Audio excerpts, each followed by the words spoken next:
Today is the 22nd of October 2015, and we're here in the Ypsilanti District Library, and I'm interviewing William Henderson. And I'm Bill Villano with the Veterans History Project, sponsored by the local Rotary Club. And as I was mentioned, if I call you Bill? Correct, yeah, that's fine. Yeah, that's what everybody calls me. It's very hard for me to call a general first. Believe me, having been a lowly lieutenant. No problem. Now I lost track of what I was going to say. But anyhow, we're here interviewing for the Veterans History Project, and the sponsorship is by the local Ypsilanti Rotary Club. And I noticed here that you were born in Ann Arbor. Yes. Where in Ann Arbor? On Hoover Street, right near the University of Michigan Stadium, about 200 yards north of the stadium. Oh, sure, yeah. Right, not too far from Pioneer High School. Yeah. So I was born and stayed there, born in the house, and lived there till I was 21. Oh, were you? Yeah. So you went to high school there? Yeah, went to high school. It was just one high school, public high school in Ann Arbor High, which is now Pioneer. Oh, Pioneer now, yeah. And then from there I went to Eastern Michigan University in Ypsilanti. You graduated from Eastern? Yeah, I graduated from high school in 1960 and graduated from Eastern in '64, and went right into the Marine Corps. Oh, did you? Yeah. Did you? I'm assuming you joined. Yeah, I had joined the Marine Corps actually in my freshman year of college. I was just not quite 18 in the platoon leaders class, an officers program. So I was walking across campus, saw a Marine recruiter, and signed up for that program, got accepted.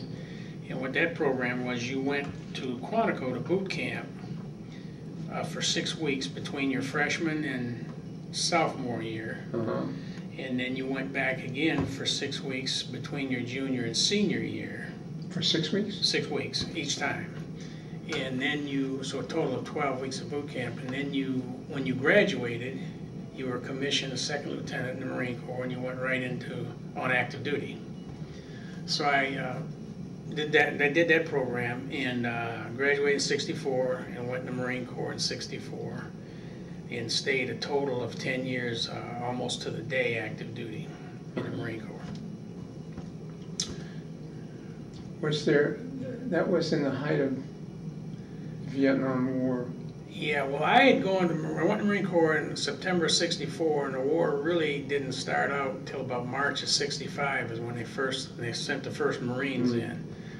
So when I joined, or when I went on active duty in September of '64, Vietnam really wasn't, that we had some Army advisors there. I think that was about the extent of it. Not ground troops. But before I graduated from basic school, officer school, I graduated in late March of '65. The Marines went in early March of '65, so the war really kicked off for Marines just about the time I was getting out of officer school.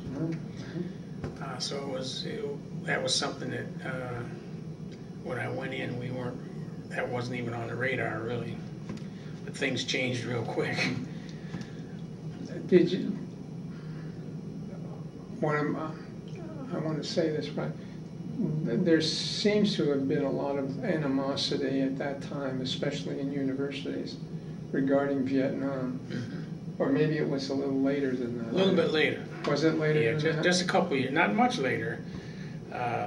We got involved in Vietnam heavily in, say, the summer of '65. And '67, about 2 years later, is when the anti-war thing, as far as I recall, really got going good. And then it stayed right till the end. I mean, the anti-war movement. It was a different time. Yeah. I've interviewed a number of Vietnam veterans, and of course I had a friend who was a retired LC, and was in admissions in Eastern, and he said they really gave him a hard time. Oh yeah, yeah. Well, when I went over, see, I went after I got out of officer school. I went to California to El Toro Marine Air Base for about a year, and then I went back to Pensacola, Florida, to flight training. Mm-hmm. So I actually didn't go to Vietnam until October of '68. I'd already been in the Marine Corps almost. Well, I'd been in the Marine Corps a little over 4 years when I actually went to Vietnam. So when I went over in October 1968, as a pilot, I was there for 13 months. And then when I came back, I didn't see all the anti-war animosity because I went right to Cherry Point, North Carolina, which is in the rural North Carolina. And so I never really saw personally had any animosity directed at me for being in Vietnam. I would imagine if I'd have been in different places in a more urban setting or to that effect, I probably would have seen that. Yeah. What were you doing in Carolina? I went back there as a, when I first got back from Vietnam, I went to North Carolina to called a NARF, Naval Air Rework Facility, which was a big factory on the Marine base at Cherry Point, run by the Marine Corps, 2,000 civilians, and about 20 Marines were stationed there. And that facility overhauled all of the Navy and Marine Corps F-4 Phantoms on the East Coast, CH-46 helicopters, OV-10 observation aircraft. I believe those were the only three, the three that were overhauled at that facility. Those airplanes would come in about every 18 months to 2 years for a complete tear down, put new modifications in them, redo everything, take the engines out, repaint them, put them back together again, and then the squadrons would come and pick those airplanes up. But it was actually, when I was one of the check pilots here, when the F-4s were finished going through that process, there were two pilots, me and another guy, that took those airplanes out and tested them. Test flight? Mm-hmm. And then after they were past the test flights, could be one flight, it might be 5 or 6, then the squadron would come and get their airplane, take it back and use it. We used to fly the Blue Angels airplanes all the time. Oh, did you? Uh-huh. Yeah, they come in every year. They come in, I think, every year, a couple of them. So I was there for a couple of years. And then after I left there, I went to Quantico to Amphibious Warfare School, which was 6 months. And then I came back to Cherry Point again as an instructor in a Marine training squadron. So that I did my last few years there. Where you were in the Marines, you were not part of Tuskegee then? No, no. Tuskegee Airmen were strictly a World War II, not an experiment. It started out supposedly as an experiment. Yes. It was a program where they trained I think it was 996 pilots for the Army Air Corps. Right. And as soon as the war was over, that program ended. As far as segregated flight training in the Army Air Corps. So the Tuskegee Airmen, those 900, and they consider everybody Tuskegee Airmen, not just their pilots, but all their ground personnel and everybody that support were considered Tuskegee Airmen, although the public thinks of the 996 pilots as the true Tuskegee Airmen. There were no additions to Tuskegee after World War II? No. Tuskegee is a black college. Yes. I mean, it's still there today. But that program totally went away. And then they continued to train black pilots along with everybody else. But that was a program that I think, I'm not sure, lasted 4 or 5 years. And then, of course, the Marine Corps and the Navy had nothing to do with that. And it was just Army? Yeah, that was Army Air Corps. And the Marine Corps pilots, we trained with the Navy. The Marine Corps, when I was in, was part of the Navy. So we trained at Pensacola the flight school, Pensacola and Meridian, and a couple bases out in Texas. So that's how that went. You say it was as if it is no longer? No, it still is. Oh, that's what. Yeah, Pensacola still. Oh yeah, that's. But I mean, the Navy and the Marines are still. Now they're just in the last. I can't hold me exactly to this, but the last 5 or 10 years, they became more. They're co-equal now in the Department of the Navy. So the Marine Corps is right equal partner with the Navy instead of actually being subservient to the Navy, but they're in the Department of the Navy. In fact, the Present Chief of Staff of the Armed Forces is a Marine 4-star General, General Dunford.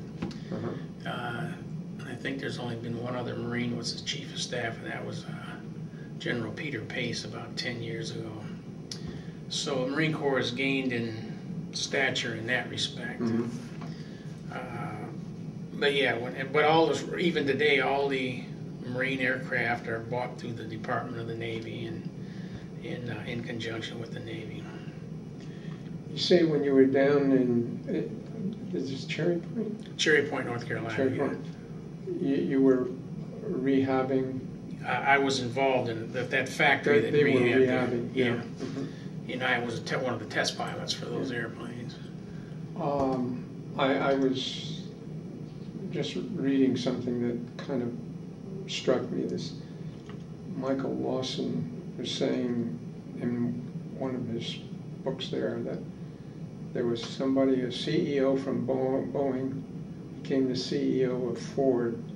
As far as he was concerned, Lawson was concerned that management skills don't transfer from one to another. However, that's the history of the B-24. Oh yeah. I mean, it was Ford that. Yeah. And absolutely magnificent, because the 24s that were built here. Yeah. Had interchangeable parts. Oh yeah. The ones that made in California did not. Oh, I didn't know that. Yeah. I didn't know that. Well, I disagree with his statement. Mullally is the gentleman he's talking about. He's the guy that turned Ford Motor Company around. He just left a couple years ago. But they brought him in the William Clay Ford Jr., who was head of the company, took a lower position and put this Boeing executive in charge, and he totally, almost we could call it, saved Ford. So I don't know how he would arrive at that conclusion. Yeah. He was Ford's savior. I'm going to have to write to him and tell him. Yeah. Especially the experience of the B-24s, and oh yeah. I mean, that was just a miracle. Oh yeah. Well, the auto industry was a key player in World War II, saving this country. Sure. I mean, that's amazing how quickly the country forgets. But General Motors, Ford, and I guess back then Chrysler and Willys. With their tanks, yeah. Yeah, I mean, without the auto industry, it might have been a different outcome. Yeah. But interesting times. So tell me, when you were in Vietnam, you were a fighter pilot then? Yeah. I went over and started out went over in October '68, went to Chu Lai, and I flew in Chu Lai for, which is about 80 miles south of the big city, Da Nang, with the main port and all that. And flew out of there in support of Marines and Army and anybody else. A lot of bombing in the Ho Chi Minh Trail over in Laos. And then, of course, troops in Vietnam. And I did that for about 7 months, 6.5, 7 months. And I had 125 missions. Wow. And we flew 24 hours a day, 7 days a week. Anyway, I had 125 missions, and then I got sent to the 1st Marine Division, which is one of the 2 ground divisions in Vietnam at the time. And I got sent to the 1st Marine Division as a forward air controller for 6 months. So mostly in the headquarters in Da Nang, but I went out to one of the regiments a couple times as in the field with them. So I kind of saw the war from, I definitely saw the war from the air, and then saw somewhat from the ground. Mm-hmm. And then after that, I came back to the United States. What were you doing when you were flying? You said you were supporting troops? Yeah, we supported. Well, I flew the F-4 Phantom, which at the time was the premier aircraft, like equivalent of the F-18 and the F-16s and all those of today. But we did probably 75% of our flights were in support of ground troops, mostly Marines. But if the Army needed us, we didn't just, there was no issue there. And then the other 25%, I would say, was bombing the Ho Chi Minh Trail over in Laos and in Vietnam. And then sometimes we would go up off Hai Phong and patrol out over the coast. The bombing of the north was on at the time, so we weren't really bombing in the north. But we'd go up north, fly off the coast, just as a patrol and up and down. And you wouldn't bomb? No, there was a bombing halt for about a year. Uh-huh. So they didn't do any bombing in North Vietnam. No one did. And then, because they were at the peace talks and trying to get some things straight.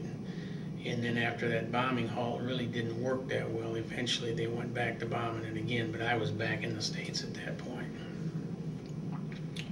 So you were in active duty for 10 years. Right. What rank did you hold when you when I got out of the Marine Corps, I was a major. Uh-huh. And I got a job offer. I was ready. I got out within like a week or two of 10 years. I got out and then went to a General Motors Corporation as a pilot, corporate pilot, uh-huh. and flew there for about 19 years, and then I became chief pilot, and I was there about another 10 years after that, or 9.5. So I actually had 28.5 years at General Motors as a line pilot, co-pilot, captain, chief pilot, director of flight operations, and then retirement. Oh, so we flew the executives. What did you fly when you were flying with GM? GM. Oh, well, that was over a 28-year period, so there's quite a span of airplanes. Started out in King Airs, small. They had all kind of airplanes, or not all kind, but about 3 types when I got there. But that fleet changed, constantly upgraded over those 28 years. But I started out in small airplanes, King Air, which is like a 6-passenger twin-engine airplane. Then I got into Saberliners, which is a small jet. Then I flew Convair 580s, which was a big turboprop, hold about 30 people. Then I flew Citation 3s and 7s. And then I eventually ended up in Gulfstreams, which were like the Rolls-Royce of corporate airplanes. And those, my last airplane was a Gulfstream 5. And that had like a 6,500 mile range. We fly those from Detroit to Tokyo, and we had one flight, not with me on it, but they were crew working for me at the time, flew from Detroit all the way to Dubai nonstop, which is like 14.5 hours. Whoa. And that was quite an airplane, the Gulfstream 5. 6,500 mile range. Yeah.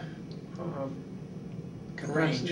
Yeah. And they held about, we had them, they would normally hold like 20, I think it was 26 people, but we had ours configured with the lounges and the bigger chairs. They'd hold, I think we had 12 people, I believe. I can't remember, it's been a little while now. But so I did that for 28, plus when I was working for General Motors in that capacity, I joined the Marine Reserves at Selfridge. I was there for about 3 years, getting ready to get into one of the flying units, and they took all the aircraft and moved to New Orleans.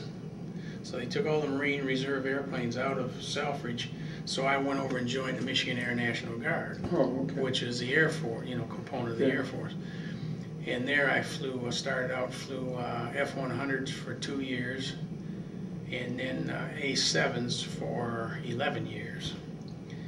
I was supposed to get into an F-4 squadron because I'd flown F-4s in the Marine Corps. And they put me in a squadron and was going to get F-4s. Well, once I got there, a couple months later, they found out they weren't getting F-4s. The squadron next door got F-4s. So I end up flying, like I say, F-100s and A-7 Corsairs.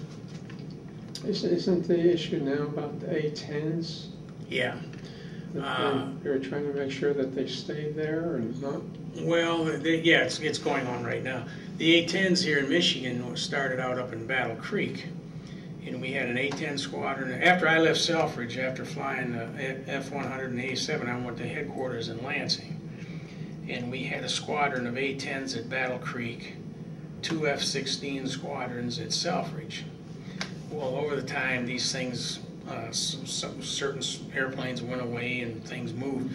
So to make a long story short, the A-10s left Battle Creek. They brought them to Selfridge and got rid of an F-16 squadron. Then they got rid of, so they had the F-16s, and they got rid of one F-16 squadron and they got a KC-135 refueling airplane. Oh, so they had the A-10s and the KC-135 refuelers at Selfridge, no airplanes at Battle Creek. Now, there's been a push by the Air Force, the active Air Force, to get rid of all the A-10s. Why? In the Air Force, totally. Because they want to park them all, because they got a new airplane, the F-35 Lightning, that's coming in, that they say will do the same thing the A-10 is, and that they can't afford to operate the A-10s and these F-35 Lightnings. Well, will Selfridge get those? Well, no. Oh. But this is still being fought. Oh, okay. A lot of the governors, or all the governors in the states, are fighting it. The Air National Guard's fighting that. It's still up in the air, but it looks like the A-10s are going to go away. Selfridge would end up with just KC-135s, the squadron that's already there, and they might expand that squadron some, and the A-10s would be gone. But they're still flying A-10s over in out of Kuwait in the Afghanistan, Syria war that's going on. It's a great airplane, and that's why the Air National Guard is fighting, getting rid of them. They're fighting that, and they're saying that this Air Force issue about they can't afford them is a bogus issue. That's why they're like this in Congress. You say it's a bogus issue? That it's not, that the Air Force's argument doesn't hold water. So, but they're still fighting it, and but it looks, in my opinion, like guards are going to probably lose, and the A-10s will be parked. But that's just an opinion. Yeah. Okay. Is the A-10 that dependable? Oh yeah, it's an excellent air-ground airplane. It's a jet, but it's straight wing, carries a lot of ordnance, a lot of bombs, got a heck of a gun, anti-tank gun or anti-armor gun. It can stay on station a long time, longer than other jets. Flies slower, so they can detect the targets better. And it's a great close air support airplane to support troops on the ground. Now the F-35, the one they want to replace it with, is more of a all-around airplane. It's going to be a fighter. It's going to do the A-10's mission. Is it going to be slow enough to support troops? Well, the Air Force says it is, but a lot of people who are A-10 supporters and people on the ground don't think it will, because it's another jet. And I flew jets in Vietnam, and you could not stay on station as long as the props that they were using at that day, the Sky Raider.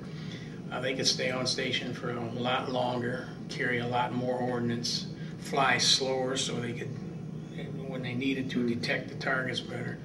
So I've never flown an A-10, but I think I agree with the A-10 people.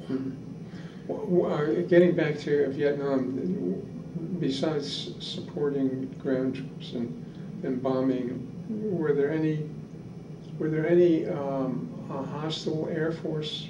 Not during that time I was there, because that was during the bombing haul. Yeah. So the North Vietnamese, they weren't coming up.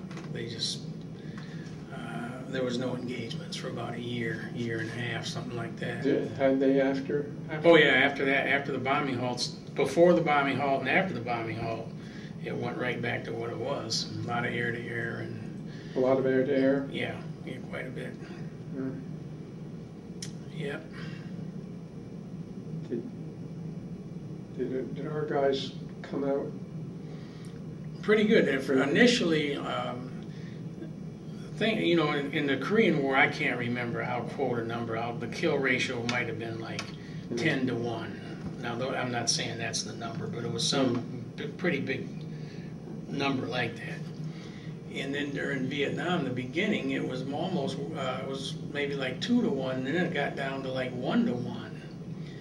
And then the Navy and the Air Force figured we got to do something different here. So that's how Top Gun, the fighter weapons school for the Navy, came about. They established that school at Miramar, and they started sending pilots for advanced training and more air-to-air work, so they become more proficient. And when they did that, then the ratio in Vietnam in these air-to-air engagements improved. And the Air Force did the same type of thing. And then probably, I'll say, the last half of the war, the engagement, the ratio of our airplanes to theirs getting shot down improved greatly with improved training. 1 to 1 must have been terribly depressing. Yeah, it was. It was not good. The other thing is, when they developed the F-4, they didn't put guns on it because they figured there wouldn't be any more fighter engagements with guns like in Korea. It would be all missiles, standoff, where you shot the guy from miles away. So they didn't even put a gun on the F-4, just rockets, or I mean just missiles, I'm sorry, Sidewinders and Sparrows. Well, when they got engaged in Vietnam, they found out that wasn't true because the bad guys still had airplanes with guns on them. And there were engagements where not having a gun was a big detriment. And even the missiles that we had, some of them were very defective. So then that changed the tactics. They started putting guns on F-4s. So the Air Force came out with an internal gun. The Navy and Marine Corps put gun pods on, which are not that great compared to having an internal gun built into the airplane. What's the difference with a pod? A gun pod is looks like a fuel tank underneath the airplane, but it's a gun. Well, that slows you down for openers, where if you got an internal gun, you don't have all, and the internal guns are more accurate. So then, as a result of Vietnam, now the new fighters all have guns, plus the missiles. Oh, I see. Then you have F-18s, F-16s, and the new one, the F-35 Lightning, and the Raptor, F-22, they have missiles and guns because that little experiment, these experts had decided we wouldn't be using guns after Korea were wrong. So that changed a lot of things, right? Yeah. So it was an interesting time.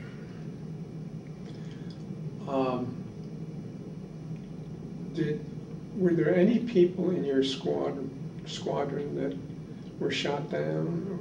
Or? Oh yeah. When I got to Vietnam, I was sent to Chulai, and there was Marine Air Group 13. That was 3 F-4 squadrons. VMFA 115, VMFA 312, and VMFA 323 were 3 F-4 squadrons. And you're all parked near each other, but different, you know. Your airplanes grouped together, but all the same master unit. Well, the squadron I went to, VMFA 115, they had lost 5 airplanes in about 4 months before I got there. Wow. And from ground fire? Or? Ground fire. Oh. And when I got in that unit, a bunch of my friends were there when I got there. They'd already been in Vietnam a month or 2 ahead of me. And when they found I got assigned to that squadron, 115, it was like, oh, you're in a bad group there. Well, but it's changed.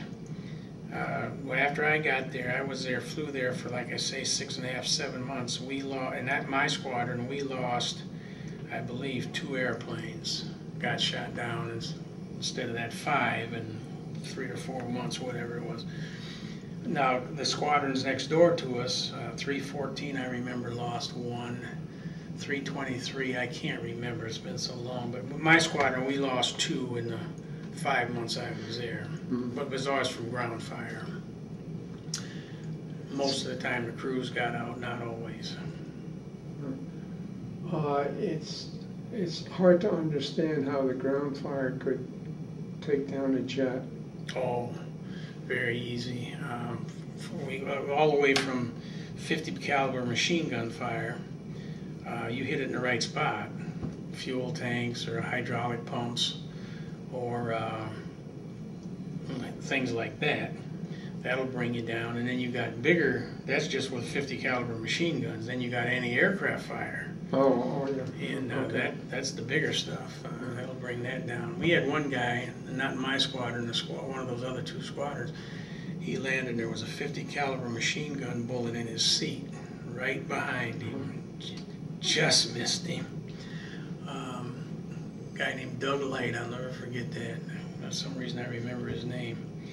But no, there's, yeah, ground fire to bring you down.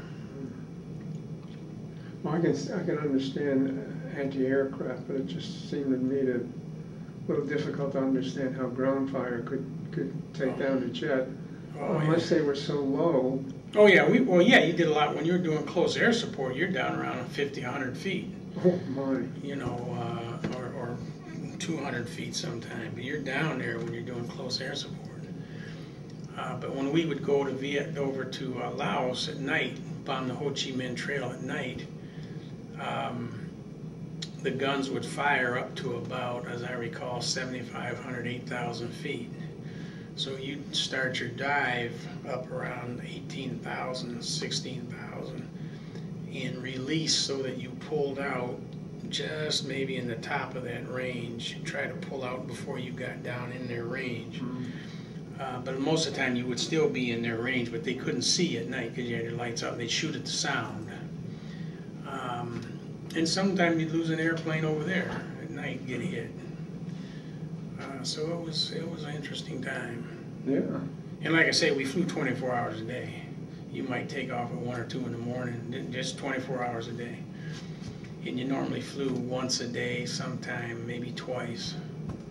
Once in a while you wouldn't fly at all, you know, on one particular day. But yeah, it was. What was the as far as bombers were concerned in World War II? I know that they kept changing the number of missions before you go home. You know, went from I think 25 to 35. Finally, I guess it ended up at 50. I think. Was there any such? No. No. When we first started out, before I went to Vietnam, the Air Force had once you got 100 missions, you came home. That's before I got there. Several years before I got there. That would be like maybe 65, 66. The Marine Corps and the Navy never had any number of missions. And the Air Force, after maybe a year of that, 100 missions, and I'm not sure exactly how long, but something in that area, they did away with that. You were just there a certain amount of time. If I'd have flown the whole 12 or 13 months, I'd have probably had in the neighborhood of 250, 300 missions. But since I went with the ground troops in that 6.5 months, I had 125. But there was no limit on the number of missions. Oh no? No. Wow. In fact, I knew a guy who, after his 12 or 13 months was up, he was a bachelor. He stayed over there, I think, for 2 more 6-month tours, and he ended up with like 500 missions. Wow.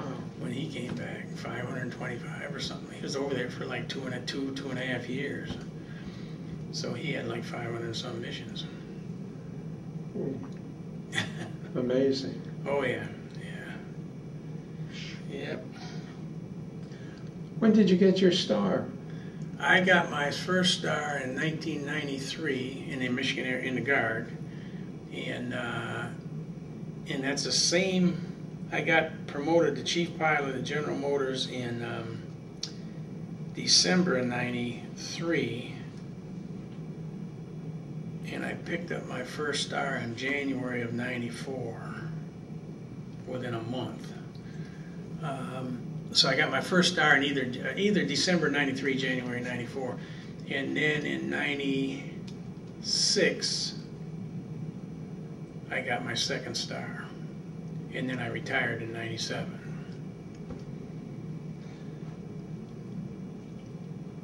How do you get a star? Does that have to go through Congress? Oh yeah.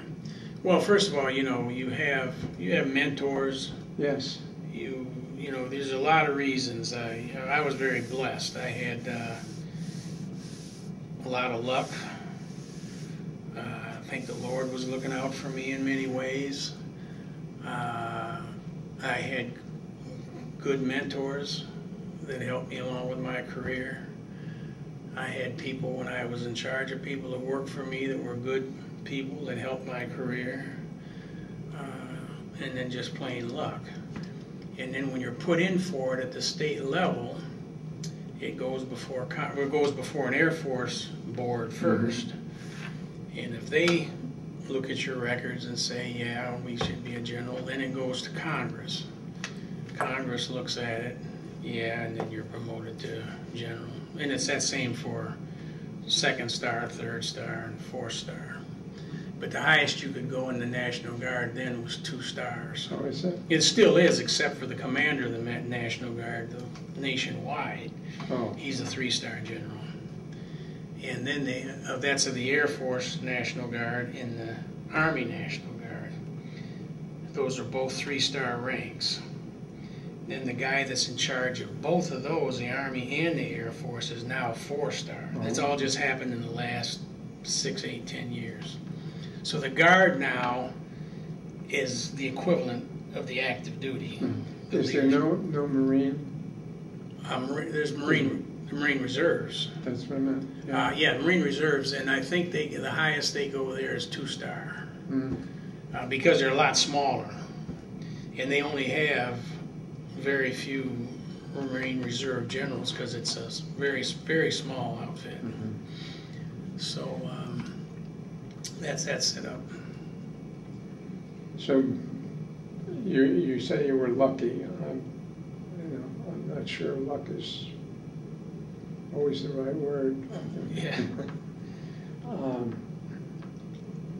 But you basically continued your flying even in civilian life. Mm-hmm. with General Motors. Right. But when I was working for General Motors, I was still flying in the National Guard. Yes, yeah. So you were doing kind of double duty. Right. Okay. In the National Guard, it wasn't like a weekend, one weekend a month, and that's it. When you're a pilot in the National Guard, you got to go out there about 6-7 days a month, because you have to fly at least 6 times a month minimum. And you normally only fly once a day. So you went out for the drill weekend, but you also flew other days, because they fly 6 days a week out there. So you go out when you can and get on that schedule, because you got to get a certain number of flights every month. How did that set with your employer? Well, it worked out pretty good, because I'd go out mostly on my days off. But then there were other times I might fly at General Motors in the morning, be through with my flight by noon, and then I could go fly at the Guard that afternoon or that night. Mm-hmm. Or sometimes fly with the Guard in the morning, and then my General Motors trip might be in the afternoon. So it worked out fairly well. Mm-hmm. Fairly well.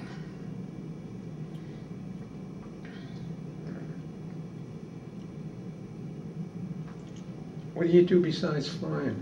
Well, at that time, when I was working, I'm retired now, yeah. But when I was working between General Motors and the Guard, I didn't have much time off. I can imagine. Yeah.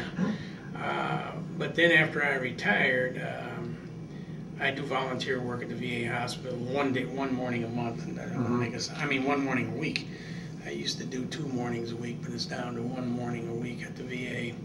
I'm involved with some veterans organizations. Operation Never Forgotten, which was an organization. I'm involved with them. I'm involved with Cornerstone School over in a private school in Detroit, and things of that nature. I'm involved some, used to be more involved with the Tuskegee Airmen than I am right now, but used to be have some involvement with Tuskegee Airmen. And then I leave this area every March for at least a month and go out to Arizona for a month and do some traveling. Just to travel? Yeah. When we go to Arizona, we rent a condo and stay right in Scottsdale, Arizona for the month of March. This will be about a third year, I think, of doing that. But you say we? Me and my wife. Oh. Yeah, me and my wife. But yeah, that's pretty much what I do. Some involvement with the Tuskegee Airmen. When I went in the Marine Corps in 1964 as a ground officer, there were 20,000 Marine officers. Out of those 20,000, 40 were black. So it was very rare to see a Marine black officer. Mm-hmm. In my first, every squadron I went to, I was the only black pilot. During Vietnam, they promoted several enlisted men to officers because of the war. Mm-hmm. So those numbers went up to like 160 something, I believe it was, or 230, I guess it was. Then after the war, they took all those enlisted guys back to senior NCOs. The senior black Marine at that time was a guy named Frank Peterson, who was the second black officer in the Marine Corps and the first black Marine pilot. He joined right before the Korean War. And when I got out, there was one Marine colonel, full colonel, black colonel. Today, when I got out, I was a 10th senior black officer as a major. Today, I think there are 6 black Marine generals, and it's changed. Yeah. Totally. But it was very interesting. When I went to flight training in Mississippi, for example, Meridian, Mississippi, I was close with all my classmates. We'd been together for 3 or 4 or 5, 6 months. And they all found places to live, but I couldn't because of segregation at that time. Even at that time? Yeah, that was in I went to Meridian, Mississippi in August of 1966. Was there from August of 66 till March of 67, about 6 months, something like that. But they could all find housing, but I couldn't. And what did you do? Well, the base commander got involved, and it actually ended up being a great situation. He got involved, my squadron commander, not the base commander, my squadron commander. And he hooked me up with a local black woman. And me and my wife moved in with her. She lived by herself.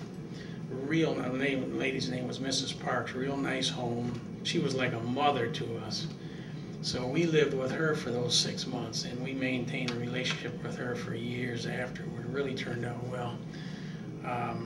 But it was very interesting, that situation.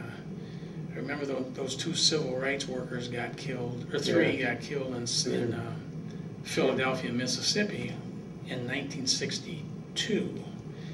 And this was, or maybe it was 63, but in 60, when I was in Meridian, we had a Marine that got wounded in Vietnam. And the Marine Corps used to they didn't send letters, they sent people to notify next of kin that somebody was either killed or wounded or whatever.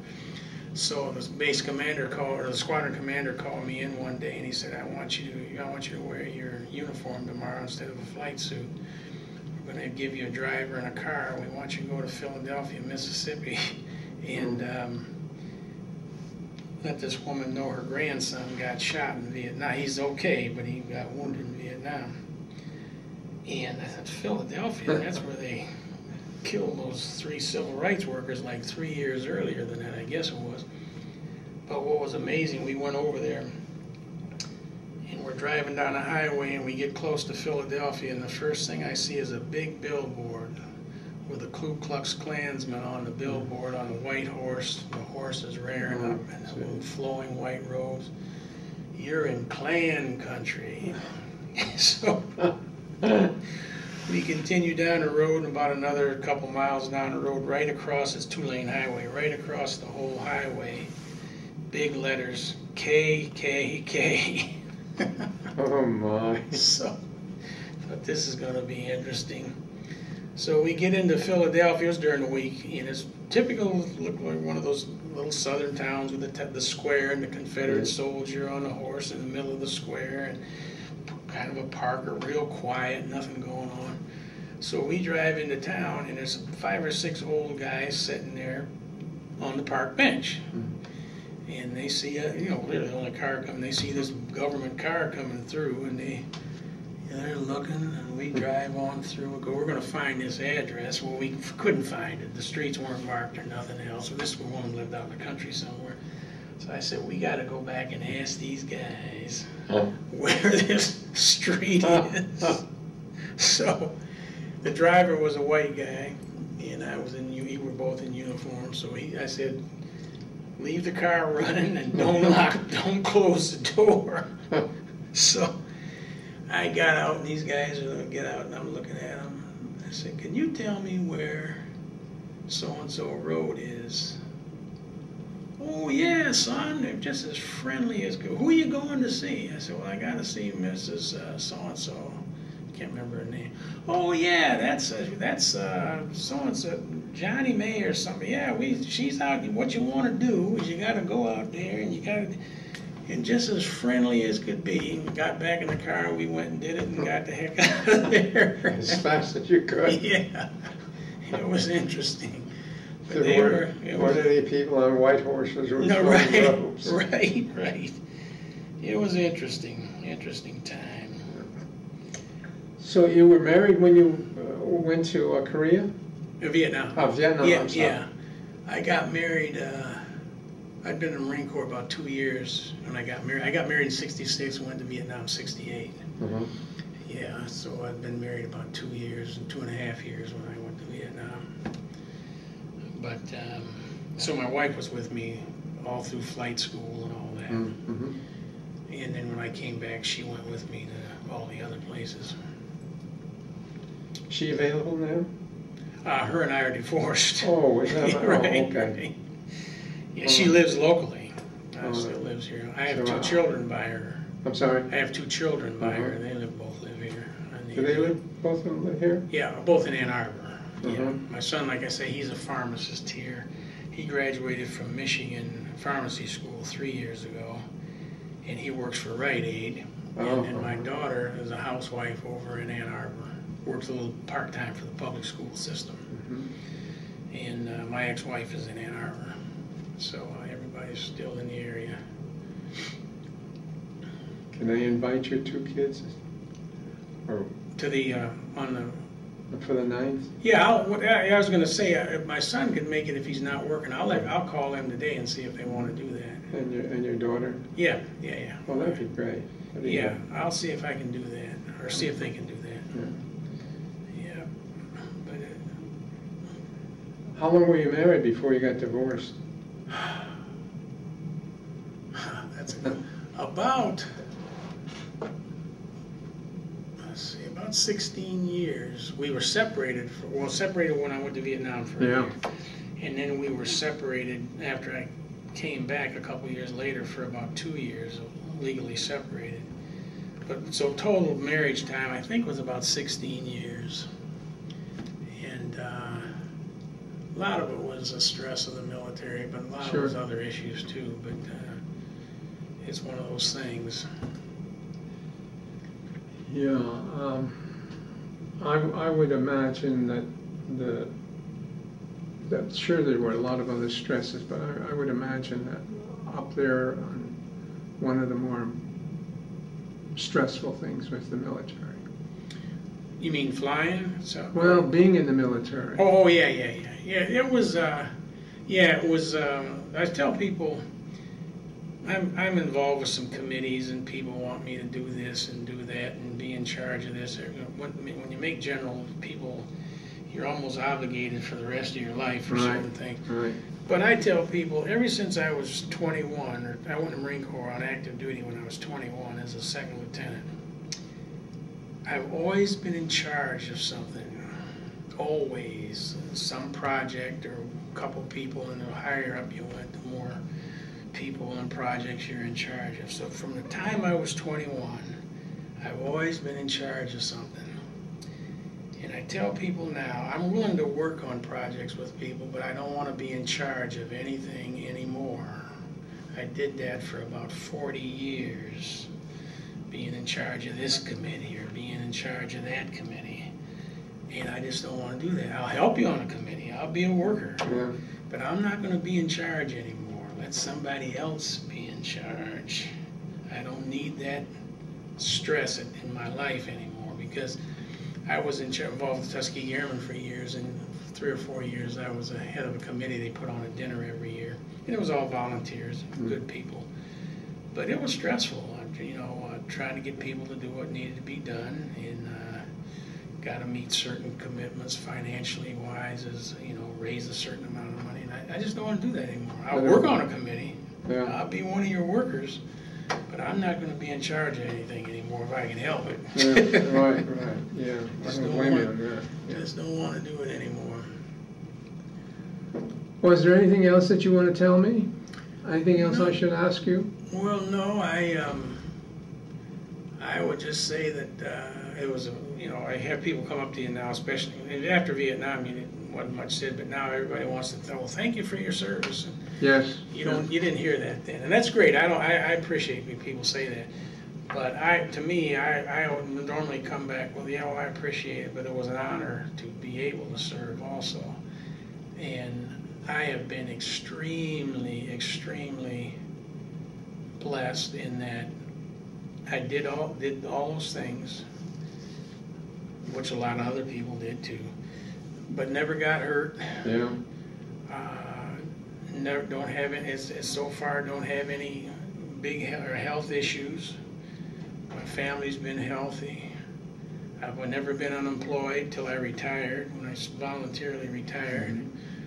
I've always had a job, always had good jobs. Yes. I've had good people I worked with in the military and in the civilian world, and it's just like, sometimes you almost question, why have you had so many blessings when you see so many other people who are good people working hard, and they just seem to have so many struggles many times. So I've been extremely fortunate, and I'm very grateful for my fortune. And I remember I retired at 60 from General Motors, and I remember back when I was about 50, I was telling people, when I retire, I'm going to do volunteer work at one of the hospitals. I didn't know VA, that just I'm in a hospital. Why are you going to do that? Or I'm not going to work for anybody that I'm not getting paid. And my thing was, I made a nice amount of money in my life. I'm in good shape financially. I've had all these gifts, I'll call them. It's time to give something back. Sure. I mean, it's time to give something back. So my biggest thing is, I just would like to say that I consider myself a very, very fortunate person. We live in a great country with a lot of problems right now, but it's still a great country to live in with all the issues we've got going on now. And I hope we get them squared away. I'm amazed when I wear my hat and in the supermarkets. I'm telling my wife, I had one woman a couple of years ago come up to me and she says, I know you're not destitute, but she gave me $1. Is that right? She says, I'd like very much to give you something. And I said, look, don't. Yeah, oh yeah. Don't give it to me. I said, give it to, wounded veterans or, disabled veterans or something like that. And then I think the year after that, I got a woman that wanted to give me $2. Yeah. When were you on active duty? I was in Fort Sam Houston, Brooke Army Medical Center. Oh yeah, yeah. I was there for my entire military career. Is that right? What years? I was between Vietnam and Korea. Oh yeah. 55 to 57. Oh yeah, yeah. I run into a lot of guys now who were in during Vietnam and they didn't serve in Vietnam. And they'll say, yeah, I was in so-and-so, but I didn't go to Vietnam. And I'd say, well, so what? Yeah. I wish I hadn't gone to Vietnam, but Well, your service is still just as important. Well, I think I appreciate it more now than I did at that time. Oh, yeah. And you know, as I say, I think I appreciate it more now. Oh, yeah. Yeah, I guys that, some of these guys are almost apologetic. Well, I didn't get to Vietnam. And they say, son, you don't have anything to apologize for. You were in this military. Of course, there was a big push when I was in there to have me go regular Army. Mm-hmm. And I'd swear that if I went regular Army, I probably would have been court-martialed. Oh, yeah, yeah, yeah. I didn't get along very well with the bird colonel that was I see. the head of our Yeah. division, our department. Oh, yeah, yeah. But got along with the others pretty Yeah. well. Yeah, it was. I enjoyed my military experience. I really did. I really enjoyed the Marine. I enjoyed the National Guard also. It was a great group of people. Some real good pilots in the National Guard, guys who had a lot of experience. I think we would have enjoyed it a lot more if it were not in Texas. Oh yeah. Texas was bad. Oh yeah. Bugs. Oh yeah, yeah. Bugs. Yeah. Bugs. Oh God. Terrible stuff. Yeah. Well, again, I want to thank you for giving me your time, giving us your time. Yeah, no problem. And I look forward to having you come to our luncheon on the 9th. Yeah, let me make sure I put that there, because I got to thinking about that today. I committed to something on the 7th, and I thought, is that the same day of the... Oh, that's a Saturday. Yeah, right. 7th is Saturday. This is a Monday. Right. And this is the Rotary Club? Right. Yeah. Rotary, and it's at EMU. Yeah. The Student Center. Right. And what time is that?